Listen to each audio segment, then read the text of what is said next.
श्री सौनकान्वय भयोन्नतं पूर्णचन्द्रं श्री श्रीनिवास गुल्लब्ध जनिट्टकन्तं श्री वेदान्तेक्म वसीगण प्रवीणं श्री देगलीश गुरुवरेमहं प्रपत्ते श्री शैलेश दयाभाटं दीपत्यादिगुणार्णवं यदीन्द्र प्रवणं वन्दे रम्यजामातरं मुनिम् இன்று மார்கழி மாதத்தின் 12ஆம் நாள் திருப்பாவியின் 12ஆம் பாசுரம் கணத்திலும் கட்டெருமை என்கின்ற பாசுரம்.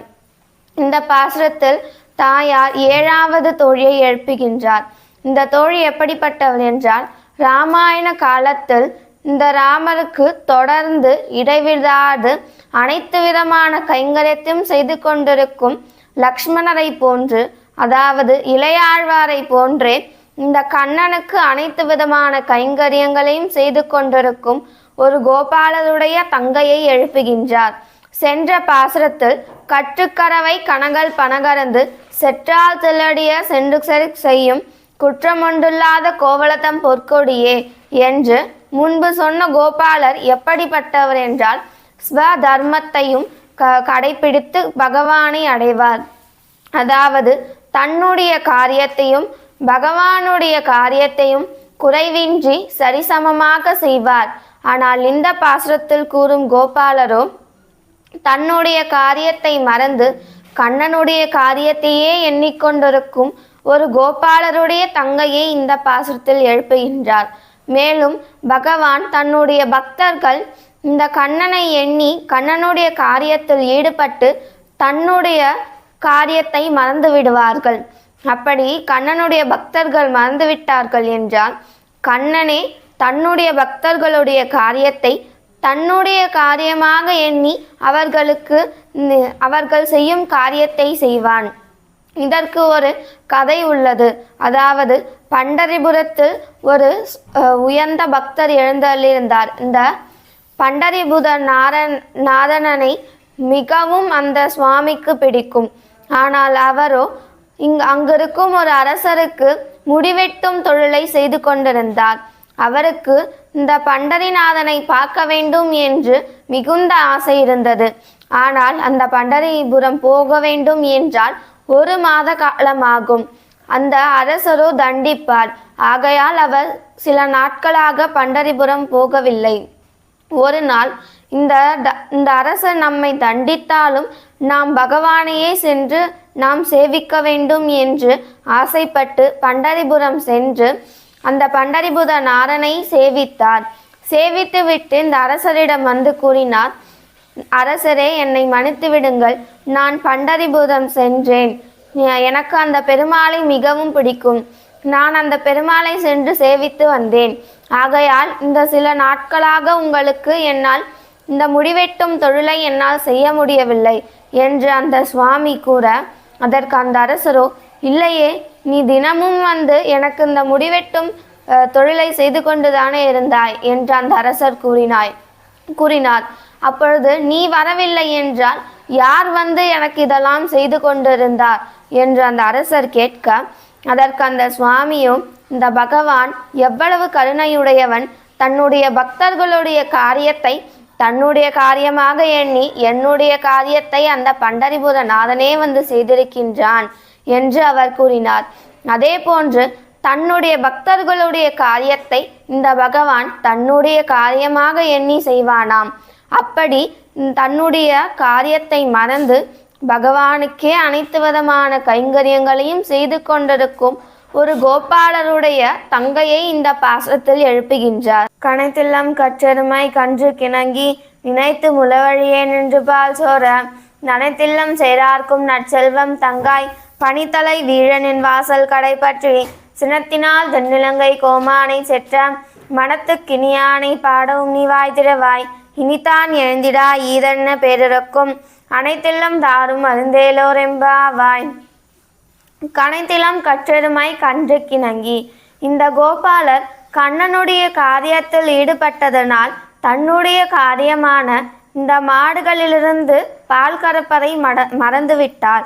அவருடைய மாடுகள் எப்படிப்பட்டது என்றால், சென்ற பாசுரத்தில் கூறியபடி இளமை மாறாத பசுக்கள் தான் இங்கிருக்கும் மாடுகளும். இவர் அந்த மாடுகளிலிருந்து பாலை கறக்க மறந்துவிட்டார். ஏனென்றால் கண்ணனுடைய காரியத்தினாலே தன்னுடைய காரியத்தை மறந்துவிட்டார்.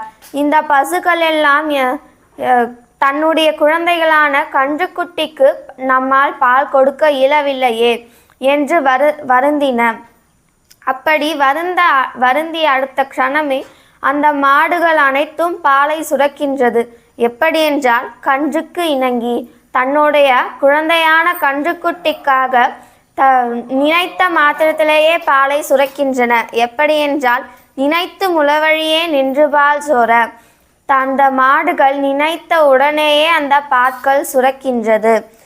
நின்று பால் சோர, அதாவது மழை கூட நின்றாலும் நிற்கலாம், இந்த பால் விடாமல் தொடர்ந்து வந்து கொண்டு இருக்கின்றன. எப்படி என்றால், கண்ணன் தன்னுடைய குழந்தையை பார்த்து, இந்த குழந்தை இந்த பூலோகத்தில் கஷ்டப்படுகின்றதே என்று எண்ணி அவனுடைய கல்யாண குணங்கள் அனைத்தும் காட்டுவான். அதே போன்று இந்த மாடுகளும் தன்னுடைய குழந்தைக்கு நம்மால் பசியாற்ற இயலவில்லையே என்று கவலைப்படுகின்றதாம்.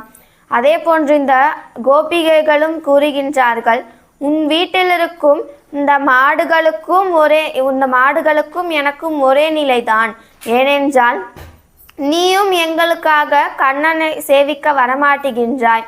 உன் வீட்டில் இருக்கும் மாடுகளும் நானும் ஒரே நேரத்தில் கஷ்டப்படுகின்றோம் என்று தாயார் கூறுகின்றார். நனைத்தெல்லாம் சேரார்க்கும் நற்செல்வம் தகாய். இப்படி இந்த மாடுகள் அதிக பாலை சுரக்க இந்த கோபிகையுடைய வாசலில் இந்த பாற்கள் வந்து சேராக மாறிவிட்டதாம். இப்படி நனைத்தெல்லாம் சேரார்க்கும் நற்செல்வம் தங்காய். இங்கு தாயார் நற்செல்வம் என்று கூறுகின்றார். நற்செல்வம் என்றால் தாயார் 3வது பாசுரத்தில் கூறியபடி நீங்காத செல்வம் என்று எப்பயுமே மாறாத நிலையான இருக்கும் செல்வத்தை கூறுகின்றார். நாம் சம்பாதிக்கும் செல்வம் அனைத்தும் நிலையற்ற செல்வமாகும். செல்வம் என்றால் நிலையாக இருந்தால்தான் அது செல்வமாக நமக்கு பயனை கொடுக்கும். ஆனால் நாம் சம்பாதிக்கும் செல்வமும் நிலையற்ற செல்வமாகும். பகவானுடைய கருணையால் வரும் செல்வமே நிலையான செல்வமாகும். அப்படிப்பட்ட நிலையான செல்வத்தை உடைய ஒரு கோபாலருடைய தங்கையை கூறுகின்றார். இந்த தாயார் அந்த கோபிகையிடம் கூறுகின்றார், உன்னையே தங்கையாக பெற்றுக்கொண்டால் இதை தவிர இந்த கோபாலருக்கு வேற என்ன செல்வம் வேண்டும் என்று தாயார் கூறுகின்றார். பனித்தலை வீழ நின் வாசல் கடைபற்றி, நாங்கள் உன்னை எழுப்புவதற்காக சாதாரணமாக இங்கு வரவில்லை. நாங்கள் 4வது பாசுரத்திலும் 3வது பாசுரத்திலும் கேட்டபடி தீங்கின்றி நாடெல்லாம் திங்கள் மும்மாறி பெய்து என்று இந்த மார்கழி மாதத்தில் மழை பெய்து கொண்டிருந்தது. அந்த மழையையும் தாண்டி உங்கள் வீட்டில் இருக்கும் பசுமாடுகள் கறந்த பால் உன்னுடைய வீட்டில் சேராக மாறிவிட்டது. அதையும் தாண்டி மிக கஷ்டப்பட்டு உன்னை வந்து நாங்கள் எழுப்புகின்றோம். மேலும் பனித்தலை வீழ நின் வாசல் கடைபற்றி, மேலும் இந்த மார்கழி மாசத்தில் பனியெல்லாம் எங்கள் மீது பட அதையும் நாங்கள் பொருட்படுத்தாமல் உன்னை எழுப்புவதற்காக வந்து கொண்டிருந்தோம். நாங்கள் இவ்வளவு துன்பப்பட்டு உன்னை வந்து எழுப்பினாலும் நீ இன்னும் எழுந்திருக்காமல் இருக்கின்றாயே, இதற்கு என்ன காரணம் தெரியுமா? நீ கண்ணனுடன் சேர்ந்து விட்டாய். அவனுடன் சேராதே, நான் ஒருவரை கூறுகின்றேன், அந்த அவரை பற்றி நீ பாட வேண்டும், அவனுடைய நீ சேர வேண்டும் என்று கூறுகின்றார். ஏனென்றால் நீ கண்ணனுடன் சேர்ந்தாய் என்றால் இப்படி நாங்கள் படும் துன்பத்தை கண்டு நீ சந்தோஷம் அடைவாள். ஏனென்றால் கண்ணனுக்கும் இந்த கோபியர்களை துன்பப்படுத்தி பார்க்க வேண்டும் என்று அவனுக்கு ஒரு ஆசையாம். அதே போன்று நீ அவனுடன் சேர்ந்தால் அவனை போல நீ எங்களை துன்பப்படுத்தி பார்ப்பாய். ஆகையால் நீ கண்ணனுடன் சேராதே. நீ யாருடன் சேர வேண்டும் என்றால் சினத்தினால் தென்னிலங்கை கோமானை செற்ற, இந்த இலங்கையில் இருக்கும் ராவணனை அழித்தான் அல்லவா, மனத்துக்கினியானை பாடவும் நீ வாய்திரவாய். அதாவது இந்த அவனுடைய நாமத்தை கூறினாலே நம்முடைய மனதிற்கு ஒரு இனிமை பிறக்கும். அப்படிப்பட்ட ராமருடைய பெயரை நீ பாட வேண்டும். கண்ணனுடன் சேராதே, ராமருடைய பெயரை நீ பாட வேண்டும். மனத்துக்கினியானை பாடவும் நீ வாய் திறவாய். இப்படிப்பட்ட ராமரை பாட நீ எழுந்து வா என்று கூறுகின்றார். இனித்தான் எழுந்திடாய், எங்களுக்கெல்லாம் இனிமையாளவளே, நீ எழுந்திருக்க வேண்டும். ஈதென்ன பேருறக்கம், இப்படி ராமருடைய பெயரை நாங்கள் கூறிய பிறகும் உனக்கென்ன உறக்கம்? நீ தூங்கலாமா? எழுந்திருக்க வேண்டும். அனைத்தில்லம் தாரும் அருந்தேலோர் எம்பாவாய். நீ இந்த ஆயர்பாடியில் இருக்கும் அனைவரும் வந்துவிட்டார்கள், நீ மட்டும்தான் இன்னும் வரவில்லை என்று தாயார் கூறுகின்றார். ஆண்டாள் திருவடிகளே சரணம். ஸ்ரீமதே ராமானுஜாய நமஹா. எங்கள் கதிய ராமானுஜமுனியே. ஆழ்வார் எம்பெருமானார் ஜி.எஸ். சுவாமிகள் திருவடிகளே சரணம்.